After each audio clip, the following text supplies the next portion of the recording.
Udara dingin berhembus kencang dan terdengar suara khas kuntilanak dari atas pohon besar. Rupanya kuntilanak itu sedang mengayun-ayunkan kakinya di udara.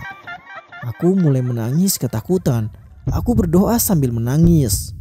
Semakin kencang aku berdoa, semakin dingin udara di sekitarku. Selamat malam, selamat pagi, atau selamat siang. Jumpa lagi bersama mahasiswa siluman. Pada video kali ini, kita akan menceritakan pendakian Bayu, Kiki, Ismail, dan lain-lainnya yang mendapatkan banyak keganjilan ketika mendaki di Gunung Salak. Seperti apakah kisahnya? Simak terus videonya. Namun seperti biasa, sebelum lanjut ke cerita, silahkan tekan tombol subscribe dan aktifkan notifikasinya agar kalian tidak ketinggalan jika ada video menarik baru dari kami. Gunakan earphone-mu, cari posisi nyaman, dan selamat mendengarkan.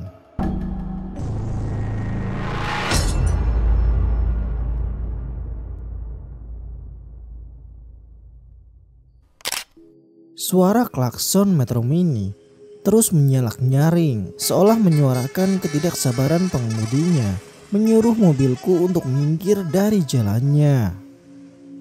Dasar Metro Mini gila, masa gua harus mati konyol nerobos rel? Puyeng banget gila, suntuk banget gua. Apa gua terima ajakan Bayu aja ya? Itu adalah 2 hari lalu, hari Senin pertama sebelum aku menerima ajakan Bayu, sahabatku buat muncak. Oh ya, namaku Kiki. Usiaku 23 tahun dan aku bekerja di salah satu perusahaan swasta yang ada di Jakarta. Persahabatanku dengan Bayu sudah terjalin sejak kami sama-sama satu kelas di kelas 2 SMA. Ini kali pertama buatku untuk naik gunung, tapi bukan buat Bayu. Kalau kata teman-temanku, Bayu itu lahir bukan di rumah sakit, tapi lahir di gunung. Kalau kataku sih biasa aja, gak ada yang spesial dari Bayu. Cuman karena dia anggota pencinta alam saja. Tapi aslinya dia jarang naik gunung, cuman suka sesumbar kalau habis naik dan suka bikin bumbu di ceritanya. Tapi buat aku yang tahu semua kartunya, aku cuman diam saja dan bilang, ya mungkin sih gitu. Kalau ada teman yang nanya, benar gak ceritanya si Bayu waktu naik gunung A ataupun gunung B? Anyway, akhirnya aku berangkat juga dengan Bayu dan Ismail. Dengan alasan melepas stres di kantor, kami sepakat untuk naik ke Gunung Salak. Nama Gunung Salak berasal dari nama Salaka yang artinya perak.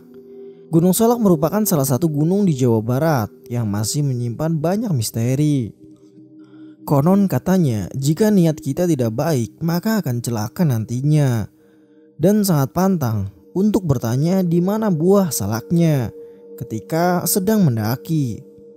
Walaupun itu dimaksudkan hanya untuk bercanda, pantang sekali buat para pendaki untuk berlaku sombong atau tidak sopan seperti bercanda berlebihan atau mengejek sesuatu ketika sedang mendaki. Karena hal itu akan membuat penghuni Gunung Salak murka. Aku adalah satu-satunya perempuan di kelompok ini. Sebenarnya tadinya ada teman perempuan kita yang namanya Sani. Tadinya dia ingin berangkat bersama, namun dia cancel berangkat di menit terakhir karena nggak mendapatkan cuti.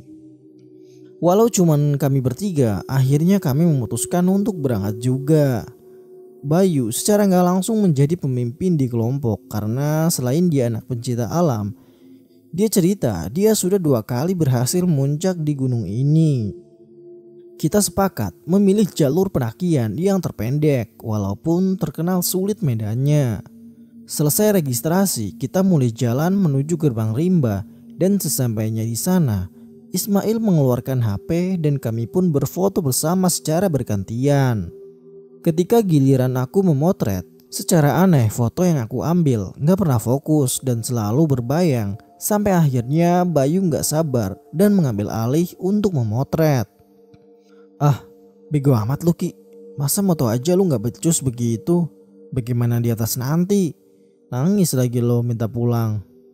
Aku udah gak heran lagi sama sikap Bayu yang songong. Memang begitu sikap dia. Jadi aku gak ambil pusing. Tapi yang bikin aku heran dan aneh, kenapa foto yang aku ambil gak pernah fokus dan selalu ngeblur. Segera aku buang jauh-jauh pikiran negatif deh. Takut diaminin setan, apalagi kita baru saja mulai mendaki. Setelah berdoa dan tos bareng-bareng, kita mulai masuk ke dalam gerbang besi yang tampak sudah berkarat dan berlumut, jadi menambah kesan angker gunung ini menurutku. Tapi lagi-lagi aku buang jauh-jauh pikiran negatifku. Aku menyelipkan sebuah doa agar semua lancar dan aman selama pendakian sampai kita turun lagi ke sini. Kami memulai pendakian. Jalur menuju pos pertama bisa dibilang tidak terjal, walaupun di beberapa titik treknya agak tricky karena melewati jalanan rawa dan berlumpur. Apalagi ketika kita mulai mendaki, mulai turun gerimis dan membuat trek semakin sulit dilewati karena lumpur yang cukup dalam dan pohon yang tumbang melintang di jalan. Berkali-kali aku tergelincir dan kita memutuskan untuk istirahat sebentar memakai jas hujan karena hujan turun semakin deras. Di antara suara hujan yang makin deras, aku mendengar suara desahan nafas seseorang. Lo dengar suara orang nafas gak? Itu dari arah situ. Nafas? Enggak Ki. Kalau lo Bay? Perasaan lo aja kali Ki. Cuman suara hujan itu. Ya mungkin karena dingin gue jadi berhalusinasi kali ya. Tapi sebenarnya aku cukup yakin kalau itu adalah suara nafas yang sangat jelas datang dari arah semak-semak di sebelah sana. Tapi karena takut dianggap lebay sama Bayu dan Ismail, akhirnya aku kembali mencoba berpikir positif. Ketika hujan mulai mereda, kali ini benar kami mendengar suara langkah mendekat dan ternyata kelompok lain baru saja tiba di tempat ini. Ki, kayaknya tadi yang lo dengar suara nafas, itu nafas mereka kali ya? Mail berbisik pelan. Ia takut pendaki itu mendengar bisikannya. Ya gak mungkin lah Mail, mereka kan datang dari bawah. Suara nafasnya yang aku dengar itu datangnya dari sana. Ya udah. Kalau gitu bener itu hujan Ki. Malas berpikir repot, Mail akhirnya menyimpulkan untuk tidak membahasnya kembali. Kami berkenalan dengan para pendaki dan setelah bersalaman, laki-laki yang aku yakini sebagai pemimpin kelompok yang berisi 6 orang itu bertanya kepada Bayu. Hei, kalian bertiga aja? Iya, kita bertiga. Tadinya sih kita mau naik berempat, tapi satu teman kita berhalangan. Memang kenapa Kang? Gabung aja sama kita. Kita mau muncak juga. Adik-adik mau ke kawah atau ke puncak? Kalau mau ke puncak kita sama-sama aja. Belum lama pemimpin kelompok yang bernama Kang Daud menawarkan ajakannya. Salah satu anggotanya yang bernama Hamdan membisikkan sesuatu ke Kang Daud. Walaupun berbisik tapi samar-samar, aku dengar ucapan keberatan Hamdan akan tawaran Kang Daud. Duh Kang, kalau nambah mereka jumlah kita jadinya ganjil. Karena Kang paling ngerti bagaimana kalau mujak ganjil. Seolah mampu menepis kegusaran Hamdan, dengan sebuah kibasan tangan di udara, Kang Daud berbicara dalam bahasa Sunda. Yang penting jaga ucapan, jaga kelakuan, jangan metik tanaman sembarangan, jangan merusak alam. Hamdan mundur teratur dan tampaknya gak bisa mengubah keputusan Kang Daud untuk menawari kami untuk bergabung. Jadi kami bersembilan melanjutkan pendakian setelah hujan telah benar-benar berhenti. Ketika tiba di persimpangan, kami memilih jalur untuk menuju ke puncak dan aku meminta waktu untuk beristirahat karena karirku terasa semakin lama semakin terasa berat. Tuh kan udah capek loh Ki, jangan cengeng lah, ayo kita lanjut naik sebelum gelap sampai pos Bajuri. Gue gak cengeng, tapi sumpah karir gue berat banget. Ya sudah, kita istirahat dulu. Kang Daud yang dari tadi diam akhirnya bersua dan duduk di sebelahku. Beliau mengeluarkan sebatang cerutu dan mulai membakarnya. mengembuskan asapnya ke arahku. Jelas, aku mundur menghindari semburan asapnya. Setelah beberapa kali hisapan, beliau mematikan cerutu dan mengambil botol minuman. Beliau membuka tutupnya dan mulai mulutnya kumat kamit. Setelah itu Kang Daud memberikan botolnya kepada aku. "Minum dulu dek, biar kuat jalannya." Aku nurut dan minum seteguk dua teguk lalu menutup botolnya. "Kang, ada yang ngikutin saya ya? Nanti aja di bawah kita bahasnya. Sekarang bagaimana kalau kita jalan lagi?" Memang benar sih, Kang Daud itu pantang banget buat ngomongin hantu, setan atau demit ketika di pendakian. Akhirnya aku mengangguk dan kita kembali berjalan. Hujan mulai turun lagi dan tampak cuaca semakin tidak bersahabat. Tapi Bayu memaksa kita untuk tetap jalan, yaitu dengan alasan agar kami bisa cepat sampai ke pos bayangan dan bermalam di situ. Entah karena hujan atau memang aku sudah ketempelan, perjalanan naik gunung ini terasa sangat lama dan semakin berat rasanya. Berkali-kali aku merasa kayak ada yang ngawasin kita di balik lebatnya pepohonan di hutan ini. Belum lagi, aku merasa bukan hanya karirku yang bertambah berat, tetapi kakiku juga semakin berat untuk melangkah. Seperti membawa beban puluhan kilo rasanya. Karena hujan semakin deras, Kang Daud memecah keheningan dan memberi komando. "Oke, kita stay di sini aja. Ayo kita bangun tenda. Saya kira tempat ini cocok buat kita bermalam di sini." Selesai kami membangun tenda, Bayu pamit untuk mencari air sebelum gelap. Menurut Bayu, kami telah melewati mata airnya di persimpangan tadi. Sebelumnya, Kang Daud tampak keberatan karena menurut beliau persediaan air kami dirasa masih cukup sampai besok. Tapi menurut Bayu, di atas tidak akan ada lagi mata air sehingga ia perlu untuk kembali mengambil air. Aku juga merasa gak setuju dengan Bayu, tapi aku ngerti banget adat Bayu yang pasti gak akan nurut sama orang lain. Sehingga aku ngajak Ismail juga untuk ikut dengan Bayu. "Bay, ngapain juga sih lu ngotot cari air?" "Udah, tenang aja, aman kok kalau pergi sama aku. Lagi pula gak jauh juga kok tempatnya, paling 10 menitan. Lagian gue pergi sendiri juga gak apa-apa, lo berdua ngapain juga ikut." "Duh, perut gue kenapa lagi nih?" Ismail memegangi perutnya. "Kenapa lo? Kebelet berak? Udah lo di sini aja, selesaiin urusan hajat lu. Gue pergi sama Kiki aja." Setengah mengejek Ismail, Bayu tersenyum sinis. "Serius gak apa-apa Ki?" Ismail ngeliat aku untuk meminta persetujuan dengan muka pura-puranya yang menahan hajat. Setengah hati aku menjawab, "Iya deh gak apa-apa Mail. Gue pergi berdua aja sama Bayu. Bay, nanti kita cepet aja ya biar gak keburu gelap." "Ya, santai Ki." Aku dan Bayu bergegas menuju mata air. Sesampainya di sana, Bayu mulai mengisi botol-botol kami. Dan aku lihat pemandangan sekitar. Kabut sudah mulai turun. Aku melihat jam tangan, waktu menunjukkan pukul 3. Tapi karena suasana yang berkabut, suasana jadi terasa lebih gelap dari yang seharusnya. Entah mengapa, sekarang bulu kuduku mulai merinding. Apalagi pas aku dengar bunyi-bunyian alam. Walaupun sayup-sayup jauh terdengar, tapi aku merasa mendengar suara geraman di kejauhan sana.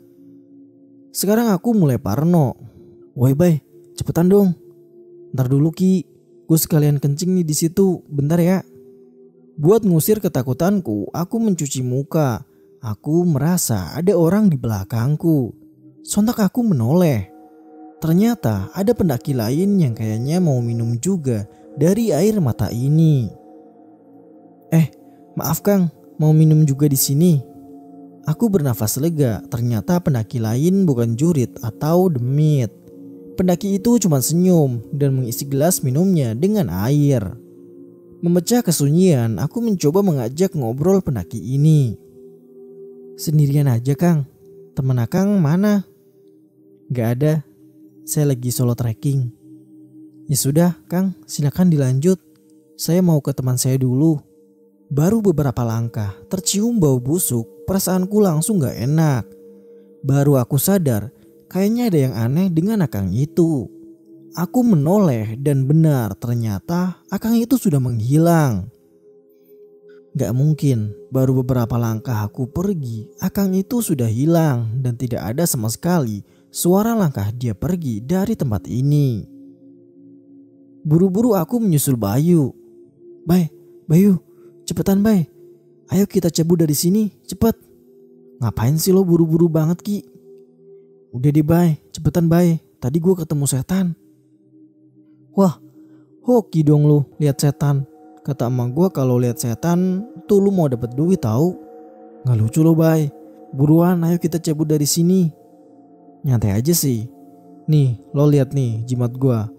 Gak akan ada apa-apa selama ada ini. Bayu tersenyum sombong memamerkan jimatnya yang berbentuk kotak dari kulit dan digantung di leher sebagai kalung. Terserah lo Bay, tapi please cepetan deh kita balik ke tenda. Sumpah perasaan gue gak enak banget. Bayu cuman terkekeh ngeliat ketakutanku. Akhirnya dia nurut dan kita jalan balik ke tenda. 10 menit kami berjalan, kembali aku merasa aneh. Kok kita sudah berjalan cukup jauh tapi gak sampai-sampai. Belum lagi di sepanjang jalan aku mencium bau kemenyan yang sangat menusuk hidung. Bay, kayaknya kita muter-muter aja dari tadi deh. Gue ingat kita udah ngelewatin pohon itu. Semua pohon di hutan sama kali Ki. Ada-ada aja deh lo. Paling bentar lagi kita juga sampai kok. Udah gak usah parno gitu. Lo percaya aja sama gue. Lagi-lagi Bayu sotoy menurutku. Tapi mau bagaimana lagi, aku cuman diam dan terus lanjut jalan. Ki, kayaknya kita harus lewat situ deh biar cepet nyampe. Itu gua inget patok itu tuh di sana. Yakin lo Bay? Nanti kita tambah nyasar lagi. Yakin banget gua. Kan bukan baru sekali gua kesini. Yaudah, gua tandain dulu pohon ini pakai slayer ya. Jadi kalau lo salah kita bisa balik lagi ke jalur ini. Ya udah, cepat. Aku melihat jam, menunjukkan pukul 4:30 sore. Kabut mulai datang dan udara bertambah dingin seiring malam hampir menjelang. Suasana mulai gelap dengan makin rapatnya pepohonan di sekitar kami. Bayu berjalan di depan dan aku berjalan mengikuti di belakangnya. Sampai tiba-tiba Bayu terpleset dan jatuh ke celah tebing. Ia bergelantungan dan berpegangan dengan akar pohon. Bay, aku menjerit panik, berusaha menarik Bayu ke atas dengan sekuat tenaga. Bukannya aku berhasil menarik Bayu naik, malahan aku ikut jatuh dan kami meluncur turun ke bawah. Setelah beberapa kali tubuh kami menabrak batang pohon. Gelap dan aku gak sadarkan diri. Sampai aku merasa badanku diguncang-guncang seseorang. Ki, bangun Ki, lu gak kenapa-napa kan? Walau pusing dan berat, aku paksain diri buat bangun. Aku melihat Bayu mandangin aku dengan raut khawatir. Serius, gue pikir lu lewat Ki. 10 menit gue coba bangunin lu. Pas gue cek nafas lo masih ada. Gue agak lega. Kita di mana ini Bay? Gak tahu Ki, kita jatuh cukup jauh dari jalur. Bayu menunjuk ke atas tempat awal kita jatuh tadi. Kayaknya gak mungkin kita naik ke sana deh Bay. Bagaimana sekarang Bay? Kita lewat situ aja Ki. Ku cek tadi ada jalan di situ. Kali aja kita ketemu rumah warga di bawah situ. Walaupun dalam hatiku merasa gak mungkin akan ada perkampungan di daerah ini. Mana ada warga yang mau bermukim di hutan kayak gini. Tapi aku gak ada pilihan lain selain tetap berpikir positif dan tidak mematahkan semangat temanku. Mudah-mudahan kita ketemu warga ya Bay, atau Kang Daud pasti nyari kita ya. Setengah berdoa aku berseru kepada Bayu. Ya udah, tapi hati-hati ya Bay, jangan sampai kepleset lagi kita. Lo bisa bangun kan Ki? Saking takutnya aku lupa ngecek keadaanku. Selain luka-luka di kaki karena celanaku yang terkoyak, aku merasa kakiku sedikit kebas. Ternyata kaki kananku terkilir sehingga Bayu harus memapahku untuk berjalan. Bayu menawariku untuk berhenti berkali-kali karena melihat kondisi kakiku. Aku mencoba menahan sakit dan memilih untuk terus berjalan. Kita akhirnya sampai di tempat yang landai. Di ujung jalan terdapat sebuah gubuk yang tampak seperti warung. Walaupun tidak ada penerangan listrik dan hanya mengandalkan beberapa obor di sisi kanan dan kiri gubuk itu, tampak sangat terang di tengah gelapnya hutan ini. Hati kecilku menyerukan untuk segera lanjut pergi menjauhi warung itu. Tapi Bayu bersikeras untuk pergi ke sana untuk meminta pertolongan. "Ki, ada warung. Kita bisa minta tolong sama pemilik warungnya. Mana wangi banget lagi pisang gorengnya. Gue lapar Ki, ayo kita ke situ." "Bay, yakin loh warung beneran? Kok gue gak cium wangi pisang goreng seperti kata lo ya?" "Ya bener lah Ki, gak mungkin lah kita berdua salah lihat. Pisang gorengnya juga wangi beneran. Pasti warung beneran itu Ki. Coba aja ke sana yuk, gue lapar banget Ki." Dengan memapah aku, Bayu mendekati warung itu dan menyapa Teteh pemilik warung. Teteh pemilik warung itu berkerudung putih dan ia sedang membelakangi kami pada saat Bayu menyapanya. Tanpa merasa ada yang aneh, Bayu bertanya kepada Teteh pemilik warung, "Teh, ada pisang gorengnya?" "Iya sebentar ya A, ini lagi saya goreng." Tanpa menoleh, Teteh pemilik warung menjawab Bayu. "Bay, gue pengen pipis."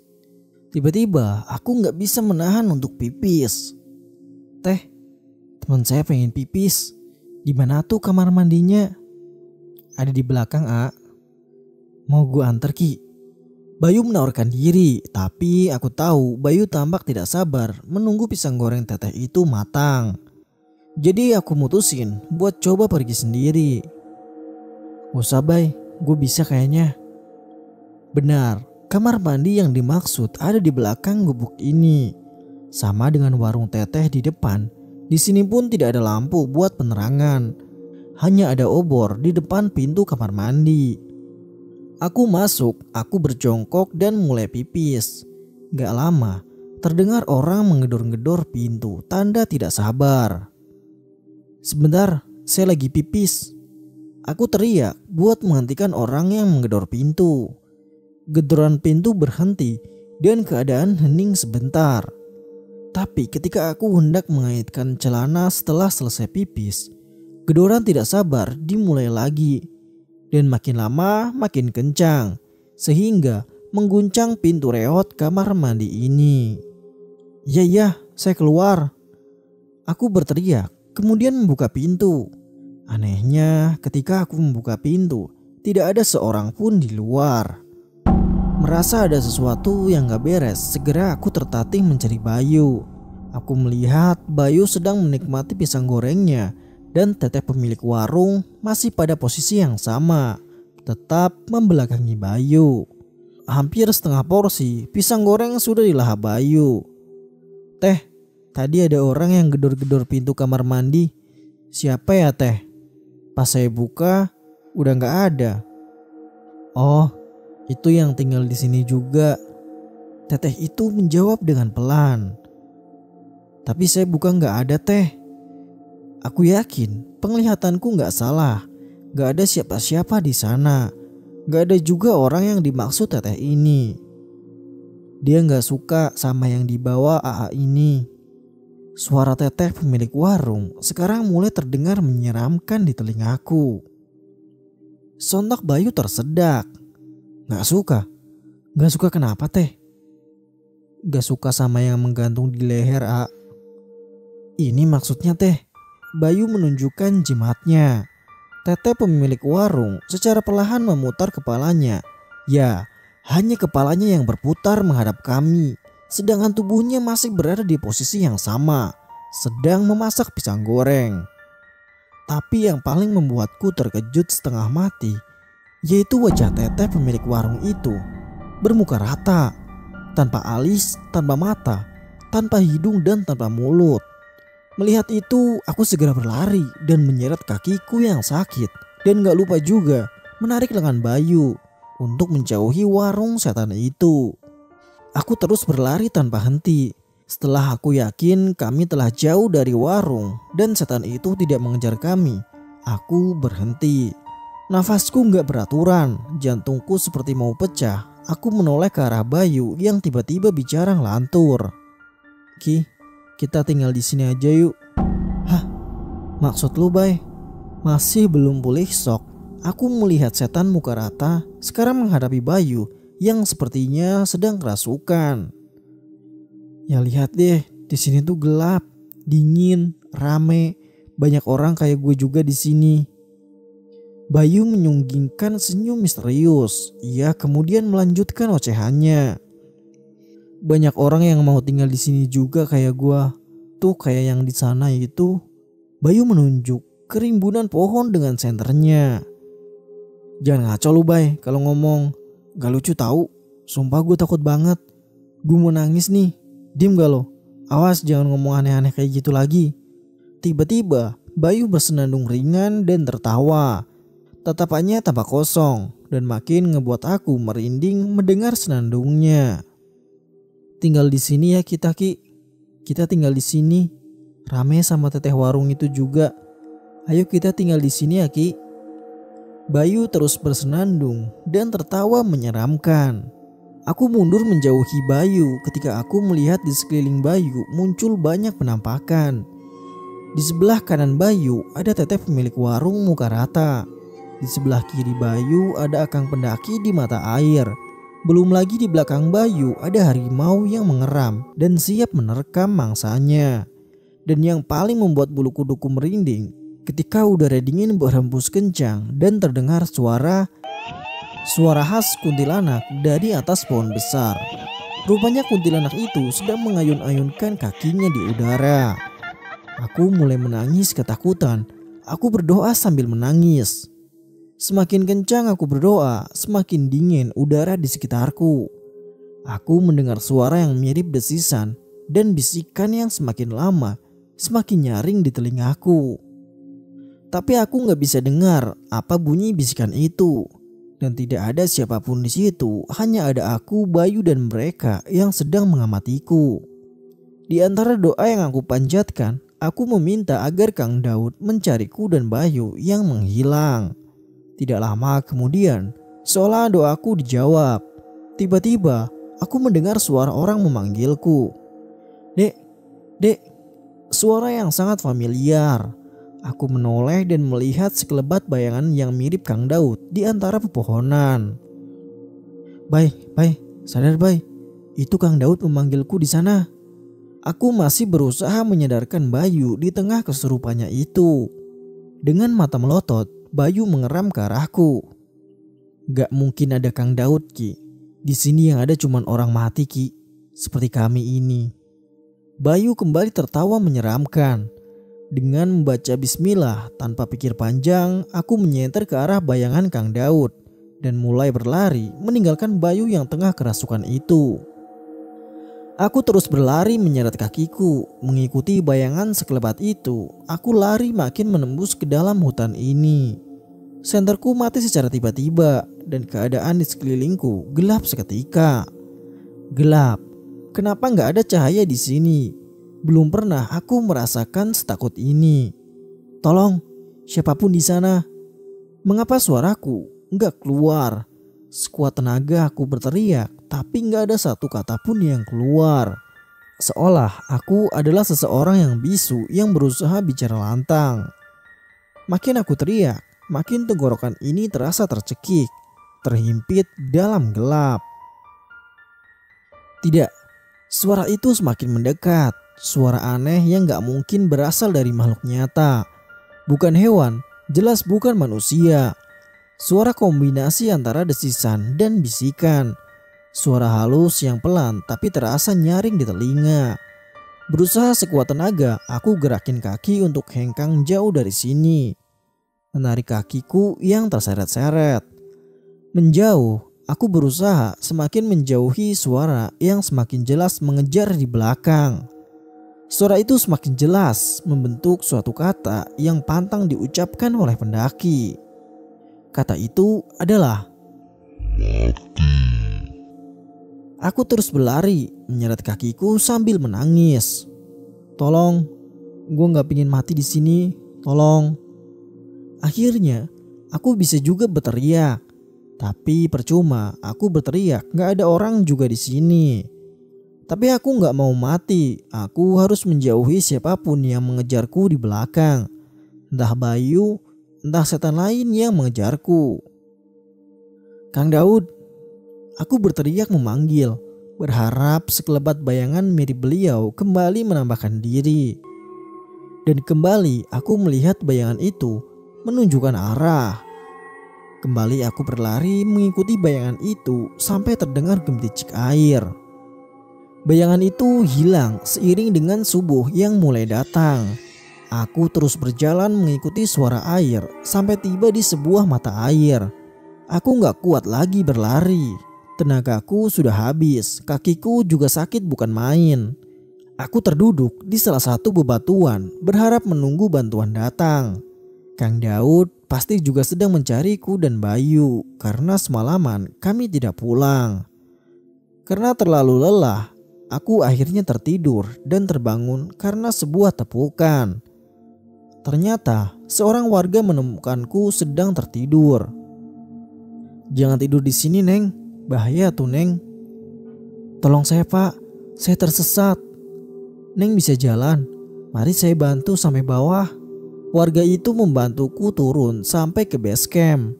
Ternyata Ismail dan kelompok Kang Daud juga sudah berada di sana. Ki, untung lu selamat, Ki. Bayu bagaimana, Il? Gue ninggalin Bayu di hutan karena gue takut dia kesurupan. Udah, lo istirahat dulu aja. Makan terus lu tidur ya. Pasti lu capek banget kan. Nanti biar Kang Daud yang nyeritainnya ya.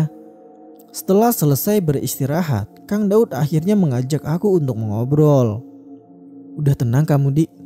Sudah, alhamdulillah, Kang. Bagaimana, Kang? Apa Bayu sudah ketemu? Karena kamu sudah tenang, saya akan cerita, Dek. Kami sudah menemukan Bayu.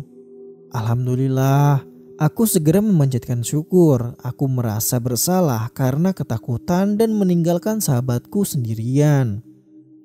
Saya turut berduka cita, Dek. Yang kami temukan jasad Bayu, Dik. Bayu meninggal di tempat setelah kalian jatuh ke tebing itu. Maksud Akang, Bayu meninggal di tempat. Tapi saya diajak Bayu, Kang. Kita ketemu warung dan ternyata itu warung setan. Terus kita kabur. Terus Bayu kesurupan, tapi dia masih hidup waktu saya tinggalin dia di sana, Kang. Dokter sudah memastikan, Di, bahwa Bayu sudah meninggal di tempat karena patah leher waktu kalian terjatuh. Gak mungkin, Kang. Saya yakin Bayu masih hidup, Kang. Tadi malam saya bersemedi memanggil kamu yang masuk ke dunia mereka, Di. Tapi Bayu sudah meninggal, Di. Yang bersama kamu tadi malam itu bukan Bayu sahabat kamu, Di. Innalillahi wa inna ilaihi raji'un. Aku menangis meratapi sahabatku yang sudah mendahului. Beruntung kamu tidak ikut makan makanan dari dunia mereka, Dek. Jadi kamu tidak terbawa selamanya ke dunia mereka. Terakhir, Kang Daud menutup ucapannya dengan kalimat itu seraya menepuk pelan bahuku. Karena pengalaman itulah akhirnya membuatku trauma. Sehingga kali itulah pertama dan terakhirnya aku mendaki gunung bernama Gunung Salak. Sekian dan terima kasih. Percaya ataupun tidak, itu kembali ke pribadi masing-masing. Ambil hikmah dari setiap kejadian yang kami bawakan. Dan jangan melanggar aturan-aturan yang telah ditentukan.